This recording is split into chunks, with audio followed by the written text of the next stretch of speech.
அல்லாஹும்ம ஸல்லி அலா சய்யிதினா முஹம்மதின் அல்லாஹும்ம ஸல்லி அலைஹி வஸல்லிம்.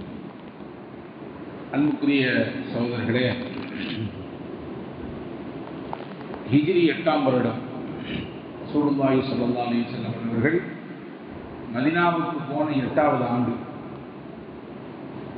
அதுவரை பல யுத்தங்களை சஹாபாக்கள் பங்கெடுத்திருக்கிறார்கள். அதுவரை நடந்த யுத்தங்கள் அனைத்துமே அரபு நாடுகளை சுற்றி, சொல்லப்போனால் மதீனா, மக்கா, மக்காவுக்கு இடையில கேப்பில், இந்த மாதிரி மதீனாவுடைய எல்லையில், உஹது மலை அடிவாரத்தில் இப்படி நடந்தது. ஆனால் இந்த 8ஆம் ஆண்டு நடைபெறக்கூடிய இந்த யுத்தம் இருக்கிறதே, மதீனா விட்டு அவுட், வெளியில் போனோம். வெளியிலே முஅத்தா என்கின்ற ஒரு இடம், ஒரு பொது இடத்தில் வைத்து ரோமர்களுக்கும் முஸ்லிம்களுக்குமான யுத்தம். ரசூலுல்லாஹி ஸல்லல்லாஹு அலைஹி வஸல்லம் இந்த போர்ப்படையை தயார் செய்தார்கள். அதற்கு தலைவர் யார் என்பதை நியமித்தார்கள். ஒரு போர்னா ஒரு தளபதி இருப்பார்ல, ஸல்லல்லாஹு அலைஹி வஸல்லம் எல்லாத்தையும் உட்கார வச்சிருக்காங்க. அதாவது இஸ்லாம் என்பது நாயகத்தால் எப்படியான ஒரு மனநிலைக்கு முஸ்லிம்களை உருவாக்கினார்கள் குர்ஆன் நபி என்பதை புரிந்து கொண்டால், இன்னைக்கு நடக்கக்கூடிய பாலஸ்தீன யுத்தத்தை, பயங்கரவாத இஸ்ரேலுக்கு எதிராக நடைபெற்றுக் கொண்டிருக்கிற இந்த பாலஸ்தீன யுத்தத்தில் முஸ்லிம்கள் விடாப்பிடியாக வந்து பாரு பார்ப்போம் என்று துணிச்சலாக அங்கே நிற்கிறதுக்கு முக்கிய காரணம் என்னன்றது எனக்கு புரியும். இந்தியாவிலேருந்து ஒருத்தர் போனாராமா எங்க பாலஸ்தீனத்துக்கு போயிட்டு அப்படியே அங்கே சுற்றி பார்த்துட்டு, அங்கே இருக்கக்கூடிய சின்ன சின்ன பிள்ளைங்க, இங்கே நம்ம காலையில் பள்ளிவாசலுக்கு தொழுகி போகிறாங்கள நம்ம பிள்ளைங்க, இந்த மாதிரி 8 வயசு 7 வயசு 9 வயசு இந்த மாதிரி பிள்ளைகளை சந்தித்து அது ஒரு பையன்கிட்ட கேட்டாராம், எங்கள் நாட்டுக்கு வரியா நீ அப்படின்னு, எங்கள் நாட்டுக்கு இந்தியாவுக்கு வரியா அப்படின்னு. அவன் திருப்பி கேட்டான், இந்தியாவுக்கு வந்தால் என்ன கிடைக்கும் எனக்கு அப்படின்னு. இவர் சொன்னாதான் எங்கள் நாட்டில் நல்ல ட்ரெஸ்ஸு கிடைக்கும், நல்ல சாப்பாடு கிடைக்கும், நல்ல தங்குறதுக்கு இடம் கிடைக்கும், நல்ல படிக்கிறதுக்கு கல்வி கிடைக்கும். இதெல்லாம் உங்கள் ஊரில் இல்லைல்ல, எங்கள் நாட்டுக்கு வாங்கி போகலாம் அப்படின்னு சொல்லி கேட்டோன்னு அந்த பையன் கேட்டானா, உங்கள் நாட்டுக்கு வந்தால் இது எல்லாம் கிடைக்கும், ஆனால் எங்கள் நாட்டிலேயே நான் இருந்தேன்னா எனக்கு ஷஹாதத் கிடைக்கும், அல்லாஹ்வுடைய பாதையிலே ஷஹீதாகிற வாய்ப்பு கிடைக்கும். ஏன்னா நிச்சயமாக நாங்கள் இந்த பயங்கரவாத இஸ்ரேலுக்கு எதிராக போராடிட்டே இருக்கோம். போராட்டத்தின் முடிவில் கண்டிப்பாக நிச்சயமாக ஒரு நாள் ஷஹாதத்தை அடையும். எனவே இந்த ஷஹாதத்து உங்கள் நாட்டில் கிடைக்காது, எங்கள் நாட்டில் கிடைக்கும், நான் இதனால் இதை விட்டு வரமாட்டேன் அப்படின்னு சொல்லி அந்த 8-9 வயசு சிறுவன் சொன்னதாக ஒரு வைரலான ஒரு வீடியோ அப்படி பரவச்சு, உங்களாம் பார்த்துருப்பீங்க. இந்த தாக்கம் எங்கிருந்து வந்தது என்றால், அருமைநாயகம் ஸல்லல்லாஹு அலைஹி வஸல்லம் அவர்கள் சஹாபாக்களை இந்த மார்க்கத்தை நிலைநிறுத்துவதற்காக வேண்டி உருவாக்கிய அந்த விதம், அதான் நான் சொல்ல வர்றேன். எல்லாத்தையும் ரோமர்களுக்கு எதிராக அனுப்பி வைக்கிறதுக்கு தயார் நிலையில் இருக்காங்க படை. ரசூலுல்லாஹ் படை கிளம்புவதற்கு முன்னால் ஒரு உரையாற்றுவார்கள் அந்த படையில் இருக்கக்கூடியவர்களுக்கு. எங்கே போறீங்க, உங்கள் நோக்கம் என்ன, நீங்கள் எப்படி திரும்பி வரணும் அப்படின்ற மாதிரிலாம் சொல்லுவாங்க. நீங்கள் படையில் கலந்து கொண்டிருக்கிற பொழுது என்னென்ன மாதிரியான காரியெல்லாம் செய்யக்கூடாது, போருக்கென்று ஒரு நிபந்தனையை வகுத்து இந்தந்த மாதிரி தான் போரில் நடக்க வேண்டும் என்ற அழகான ஒரு வழிகாட்டுதலை கொடுத்தது அண்ணல் நபி ஸல்லல்லாஹு அலைஹி வஸல்லம் மட்டும்தான். போர்க்களத்தில் நீங்கள் போயிட்டீங்கன்னா பெண்களை பார்த்தா கை வைக்கக்கூடாது நாங்கள் ஸல்லல்லாஹு அலைஹி வஸல்லம். உலகத்தில் எந்த தலைவரான்னு சொல்ல முடியும்? இன்னைக்கு எந்த ஒரு வரையறையும் கடைபிடிக்காத அளவுக்கு தான் இஸ்ரேல் நடந்து கொண்டிருக்கிறது. இறந்து போன ஆயிரக்கணக்கான நபர்களிலே நூற்றுக்கணக்கான குழந்தைகள் உண்டு, பச்சை குழந்தைகள், பெண்கள், வயது முதிர்ந்தவர்கள். சகட்டு வேலைக்கு அடித்து தள்ளுகிற வேலையை தான் இஸ்ரேல் மட்டும் இல்லை, உலகத்தில் எங்கெல்லாம் போடுறப்போ அங்கெல்லாம் அப்படிதான் நடக்குது.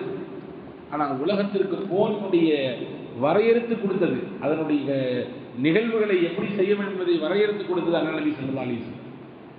அப்போ எல்லாத்தையும் உட்கார வச்சுட்டு ஸல்லல்லாஹு அலைஹி வஸல்லம் சொன்னாங்க, இந்த மாதிரி ரோமர்களுக்கு எதிராக நடைபெறக்கூடிய யுத்தம், இந்த யுத்தத்திலே முதலாவதாக ஸைத் இப்னு ஹாரிஸா கொடியை ஏற்றி நிற்பார், அவருடைய தலைமையிலே போர் நடக்கும் அப்படின்னு சொல்லிட்டு கொஞ்ச நேரம் கழிச்சு கீழே தலையை குனிஞ்சு அழுதாங்க.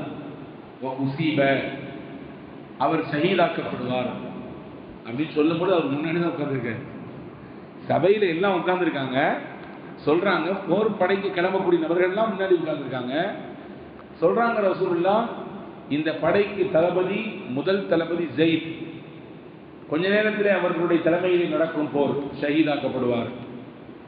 அடுத்து சொன்னார், அடுத்து ஜஅஃபர் பின் அபி தாலிப் அந்த கொடியை ஏந்துவார், அவருடைய தலைமையிலே போர் நடக்கும் கொஞ்ச நேரம். உசீப, அவரும் ஷஹீதாக்கப்படுவார், அவரும் முன்னாடி இருந்தார். அடுத்து ரசூலுல்லாஹ் சொன்னாங்க, அடுத்து அப்துல்லா இப்னு ரவாஹா அவருடைய தலைமையிலே போர் நடக்கும், அவர் தளபதியாக இருந்து உசீப, அவரும் ஷஹீதாக்கப்படுவார், அவரும் முன்னாடி தான். அடுத்து ஸல்லல்லாஹு சொன்னாங்க, அதற்கு பின்பு அல்லாஹ்வுடைய போர்வானாக இருக்கக்கூடிய காலித் பின் வலீத் ரலியல்லாஹு அன்ஹு அவர் கையிலே தலைமை பொறுப்பு வந்ததற்கு பிறகு அல்லாஹ் அவருடைய கரத்தை கொண்டு, அல்லாஹ்வுடைய அருளை கொண்டு வெற்றியை தருவான் அப்படின்னு ரசூலுல்லாஹ் சொல்லிட்டாங்க.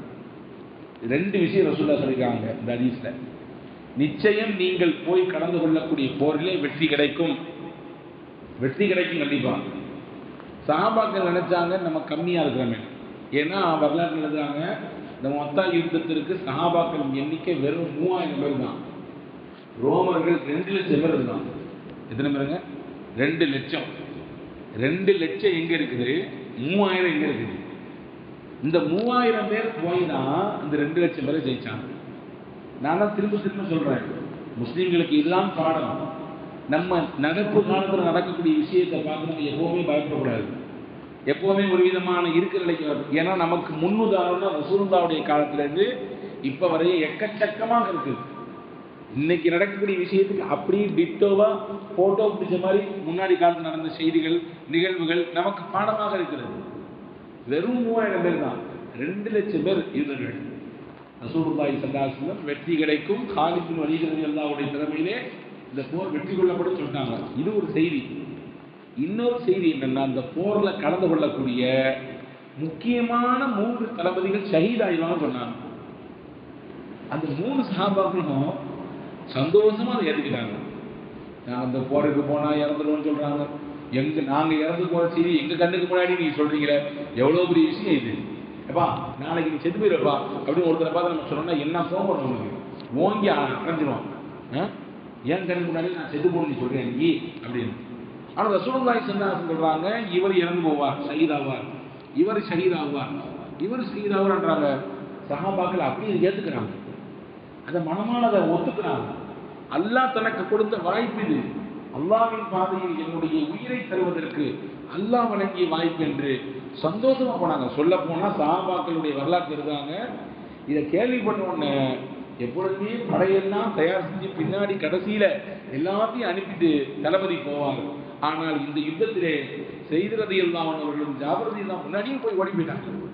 முதல்ல போயிடுவோம், அல்லாஹ்வுடைய பாதைக்கு போகிறோம். இதிலே சொட்டக்கூடிய ஒவ்வொரு கருத்திற்கும் அல்லாஹ்விடத்தில் உயர்ந்த அந்தஸ்து இருக்கிறது என்று நினைத்தார்கள். வரலாற்று இருந்தாங்க.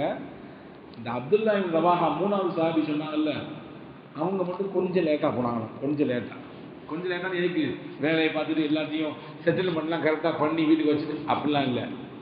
ரசூலுல்லாஹ்க்கு பின்னாடி ஒரு ரத்து தொழுகணும் ஜமாத்தா. ரசூலுல்லாஹ் சொல்லிட்டாங்க, நம்ம இந்த போன ஷஹீத் அப்படின்னு கடைசியாக தொழக்கூடிய வாய்ப்பு நபிக்கு பின்னால். இதுக்கு பின்னாடி மறுமையில அல்லாஹ்வுடைய தூதரை பார்க்க முடியும் அப்படின்னு சொல்லிட்டு போர் படை போனதுக்கு பிறகு ரசூலுல்லாஹ்வுக்கு பின்னாடி ஒரு வக்து தொழுது முடிச்சுட்டு உட்கார்ந்துருக்காங்க. ரசூலுல்லாஹ் திரும்பி பார்க்குறாங்க, நீ போலையான்னு கேட்டாங்க. யா ரசூலுல்லாஹ், என் வாழ்க்கையில் உங்களுக்கு பின்னால் சொல்வதற்கு கிடைத்த கடைசி வாய்ப்பு, எனவே அதை விடக்கூடாதுன்னு நினைச்சேன், கிளம்பி போங்கன்னு நாங்கள் ஸல்லல்லாஹு அலைஹி வஸல்லம்.